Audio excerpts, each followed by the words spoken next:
네, 안녕하세요. 반갑습니다. 오늘 영상은 정말 지극히 저의 개인적인 이야기이겠지만, 저를 오랜 시간 동안 격려해 주시고, 공감해 주시고, 응원해 주시는 또 저뿐만 아니라 저의 가족까지도 함께 응원해 주시는 구독자님들께 저의 지난 반년, 지난 6개월을 돌아보면서 저는 이렇게 살았어요. 저는 이런 게 힘들었고 이런 거는 또 힘들었지만 잘 이겨냈어요 하는 것들을 좀 나누는 시간도 의미가 있겠다는 생각이 들었고요. 제가 아시겠지만 교육 정보를 주로 드리고 있지만 저는 단순히 정보를 나누어 드리는 것에서 그치고 싶지는 않다는 마음으로 유튜브를 운영하고 있어요. 제 삶을, 제 일상을 공유하고 그것들을 통해서 함께 이 어려운 육아와 자녀 교육을 같이 가고 또한 우리 부모님께서 성장하고 건강한 부모로 일상을 유지하실 수 있도록 도움을 드리는 사람이고 싶다라는 저만의 나름 비전과 목표가 있는 사람이라서요. 네, 저의 힘들었던 지난 한 학기를 공유해 드리는 것도 우리 구독자님들께는 의미 있는 시간이 될 수 있겠다라는 생각이 들었습니다. 네, 괜찮으셨어요? 야심차게 시작했던 2023년, 그리고 또 우리 아이들의 새 학기, 돌아서 생각을 해보면 참 많은 일이 있었고 좋은 일만 있었던 건 아니었어요. 그럼에도 불구하고 그것에서 얻었던 또 많은 깨달음과 성장이 있었기에 하나하나 짚어보면서 이야기를 나누어 보도록 하겠습니다.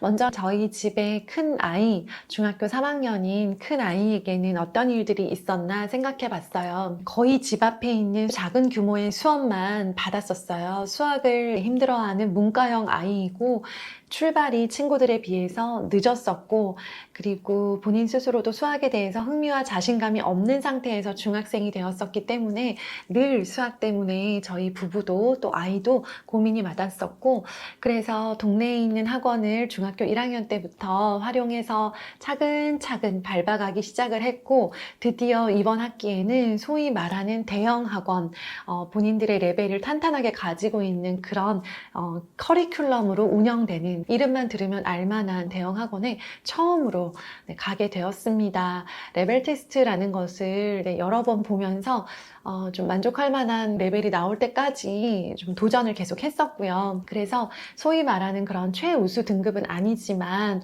그래도 이 정도면 해볼만 하겠다라고 하는 레벨을 받아서 반을 배정을 받고 학원을 그렇게 다니게 됐고요. 동네에 있지 않다 보니까 대중교통을 이용해서 꽤 등원 시간을 할애하면서 다니게 됐는데, 일단은 그런 학원, 수업 시간이 많은 학원도 처음이었고요. 이렇게 주 3회씩 가는 학원도 처음이고, 또 이렇게 왔다 갔다 하는데 체력과 시간을 쓰는 것도 처음이었고, 대형 학원의 시스템 아시겠지만 굉장히 많은 숙제를 감당해야만 되는 시스템 안에 처음으로 아이가 들어가게 됐어요. 이런 시스템을 초등 때부터 이미 경험했던 친구들에게는 별것 아닐 수 있지만 하지 않았던 아이가 중학생이 되어서 처음으로 경험하는 것은 쉬운 일은 아니었어요. 숙제량도 감당해야 됐었고, 네, 여러 가지로 힘들었지만 결국 지금은 한 3, 4개월 정도 됐고 이제는 좀 여유롭고 적응을 해가면서 다니게 되었고요. 다녀보면서 느낀 것은 섣부르게 대형학원에 빠르게 들어가지 않았던 것, 그리고 아이를 너무 많은 레벨 테스트에 노출하지 않았던 것은 결과적으로는 좋은 일이었다. 그래야 될 것 같은 생각에 최대한 뒤로 미뤘었는데요. 그것이 괜찮은 전략이었다라는 생각이 들었고요. 어찌됐건 잘 적응해 가고 있는데 여전히 쉽지는 않습니다. 네.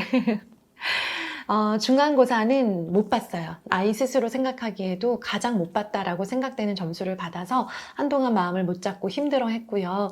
노력을 했음에도 불구하고 왜 그러지 못했을까를 분석해가면서 그 부분들을 보완해서 이번 기말고사에는 다행히도 본인이 이제까지 받았던 성적 중에서 가장 좋은 성적을 얻는 데 성공을 했습니다. 그런데 그것에는 중간고사의 실패가 굉장히 큰 역할을 했다라는 생각이 들고요. 본인 스스로 실패를 그 경험을 딛고 그것을 보완해가는 경험을 했던 것은 너무나도 의미가 있는 시간이었습니다. 학원이 늘고 또 중간고사를 실패하고 나서 그 부담감 때문에 공부량을 늘려야 되는 상황이 됐어요.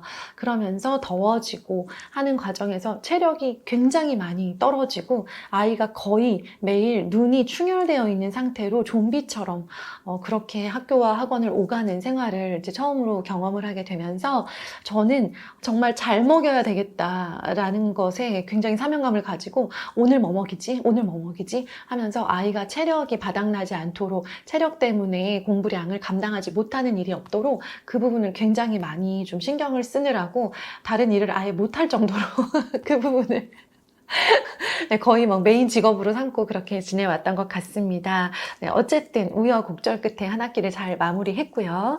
중학교 2학년인 우리 느린 학습자, 네, 도움반 소속이 되어 있는 저희 둘째 아이는요, 2학년이 되자 학교 안에서 투명 인간 취급을 받는 그런 일들이 이제 일상이 되었어요. 1학년 때는 가끔 도와주는 친구, 그래도 놀자라고 손을 내밀어주는 친구들이 있었는데요. 친구들도 질풍노도의 시기인 중학교 2학년에 접어들면서는 그냥 투명인간처럼 학교를 왔다 갔다 하는 생활들이 일상이 되었어요. 본인도 익숙해져 가는 모습을 보는 게 부모로서 너무나 마음이 아팠고요. 그리고 학부까지 가지는 않았으나 여러 가지 의사소통의 어려움, 그리고 그런 것들 때문에 조금 불미스러운 일이 일어날 수도 있었던 그런 아슬한 경험도 하게 되었습니다.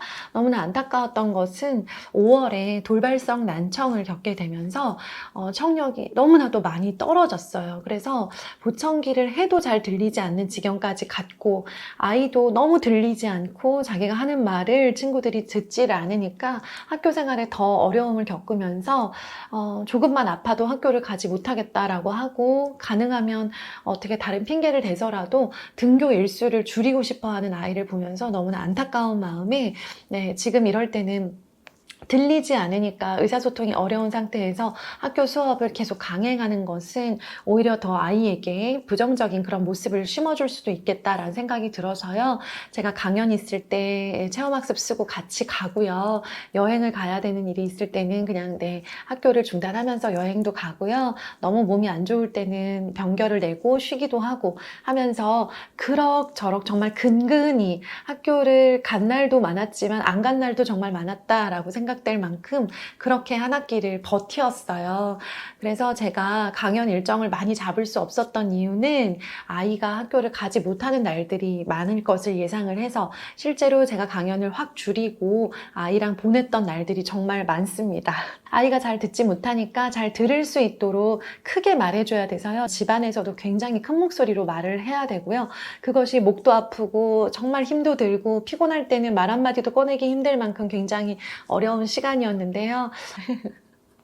네, 어찌됐건 중학교 2학년 1학기를 네, 좀 힘들었지만 돌발성 난청으로 여전히 약을 먹고 있고 여전히 잘 들리지 못하지만 네, 어쨌든 마무리를 해가고 있습니다. 저는 이제 유튜브 채널을 운영하고 책을 쓴 것이 5년차, 6년차가 되어가고 있어요.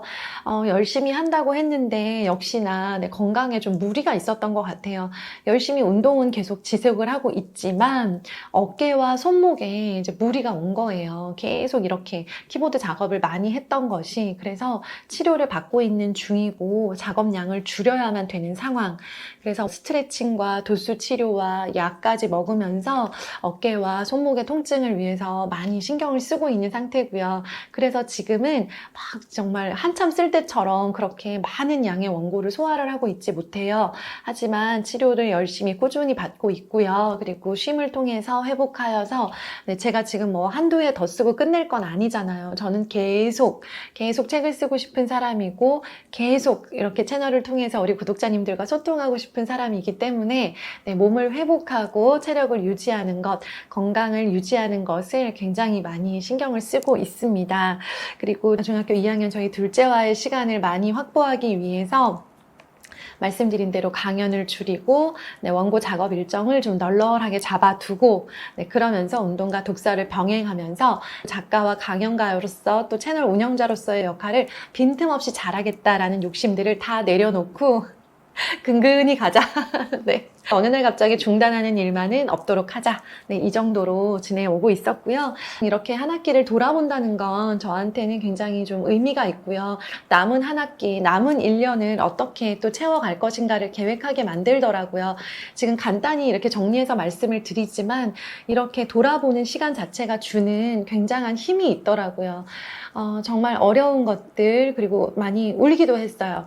눈물이 날 만큼 힘들었던 순간들, 그리고 한숨이 나올 만큼 좌절했던 그런 순간들을 돌아보면서 그럼에도 불구하고 하루하루 건강하게 우리 가족들이 이렇게 네, 잘 살아가고 있다는 것에 감사하는 시간이었거든요. 그래서 우리 구독자님들께도 참 권해드리고 싶어요. 지난 한 학기 뭐도 안 됐고 뭐도 안 됐어. 네, 이거보다는 이런 점들은 어려웠지만 이걸 통해서 이걸 얻었던 것 같아요. 이걸 통해서 이런 성장이 있었어요. 이런 점은 어려웠지만 이 학기에는 나아질 것 같아요. 좀 개선해야겠죠? 하시면서 돌아보시면서 그걸 바탕으로 이 학기를 계획해보는 그런 시간이셨으면 좋겠고요. 우리가 삶을 나누면서 같이 성숙해가는 채널이잖아요.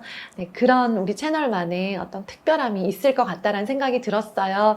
네, 저는 진짜 힘들었고 보이게 보이지 않게 정말 많이 울고 힘들었던 시간을 견뎌왔지만 지난 한 학기를 통해서 훨씬 단단해지고 또 성장한 느낌이 들어요. 우리 구독자님들도 그러셨을 거라고 생각이 들어요. 어떤 일들이 있으셨나요?